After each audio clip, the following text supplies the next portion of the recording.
अरमान, morning. सबसे पहले तो बताइए वीकेंड पे नंबर्स कौन कौन से आए हैं, कैसे रहे हैं? जी बिल्कुल, काफी दिग्गज कंपनियों के नतीजे आते हुए दिखे हैं, जिसमें सबसे पहले अगर आप बात करेंगे तो विप्रो के नतीजे, जहां पर जो अगर आप देखेंगे जो हमारा अनुमान था ओवरऑल हमारे अनुमान के मुताबिक ही नतीजे आते हुए दिखे हैं। आय में जहां पे आपको लगभग 3% का उछाल है, वहीं IT डॉलर रेवेन्यू की बात करें तो वहां पर लगभग फ्लैट रही है।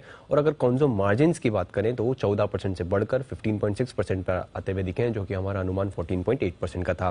L&T फाइनेंस होल्डिंग, यहाँ पर नतीजे मिक्स दिख रहे हैं। NIIs आपको अच्छे दिखेंगे, NIMs भी अच्छे हैं, पर जो ग्रॉस स्टेज NPA है वहां पर आपको थोड़ा देखना है, क्योंकि अगर NIIs की अगर आप बात करें तो वहां पे 24% का उछाल है और ग्रॉस स्टेज 3 जो NPA है वहां पर 4% से बढ़कर लगभग 4.2% पर आते हुए दिखे हैं। वहीं निम्स की बात करेंगे तो निम्स भी अच्छे खासे बढ़कर आए हैं, 6.9% से बढ़कर 7.4% पर आते हुए दिखे हैं। HDFC बैंक बढ़िया नंबर है, NII लगभग 24.6% बढ़कर आई है। प्रोविजंस जो हैं वो घटे हैं, 6.3% घटे हैं। और निम्स जो हैं वो भी मतलब लगभग फ्लैट रहे हैं। अगर आप 4.3% देख रहे हैं तो लगभग 4.3% के आसपास ही है। हाँ, और अगर आप बात करें कि प्रोविजंस के जैसा कि मैंने ऑलरेडी कहा, मुनाफे में लगभग अगर आप देखेंगे वहां पर लगभग 18% के आसपास का उछाल है। एवेन्यू सुपरमार्ट, डीमार्ट जिसके आप जानते हैं, अगर आप आय की बात करेंगे, आय जो हमारा अनुमान था उसके मुताबिक ही, हालांकि मार्जिन और मुनाफे में जो हमारा अनुमान था उससे काफी बड़ा कट आता हुआ दिखा है। आय लगभग 26% बढ़कर आई है, पर जो मार्जिन है वो 9.4% से घटकर 8.3% पर आते हुए दिखे हैं, जबकि हमारा अनुमान अगर आप करेंगे तो 9% का था।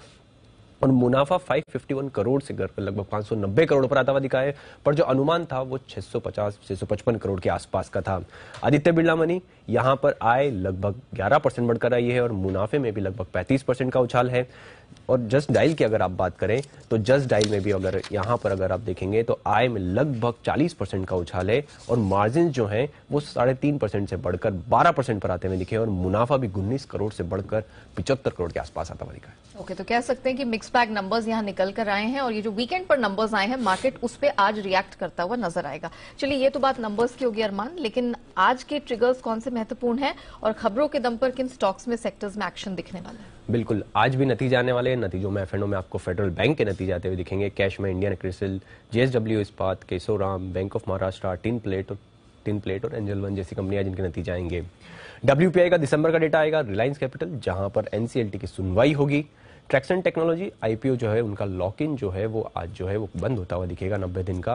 और सुप्रीम कोर्ट जो है वो टेक जायंट गूगल की जो प्ली है वहां पर NCLT जो है वो वहां पर उनको सुनते हुए दिखेंगे। एक्स डेट है TCS का जो डिविडेंड था 75 का। अब खबरों पे आ जाते हैं। खबरों पे आपको टाटा मोटर्स पर ध्यान रखना है, क्योंकि कंपनी के अमेरिकन डिपोजिटरी शेयर्स के प्रस्तावित डीलिस्टिंग और अमेरिकन डिपोजिटरी शेयर्स प्रोग्राम के टर्मिनेशन के संबंध में उन्होंने फॉर्म 25 जो है वो फाइल किया है। और कंपनी ने SEC जो वहां पे है USA के पास जो है वो 13 जनवरी को जो है ये फॉर्म 25 फाइल किया गया है।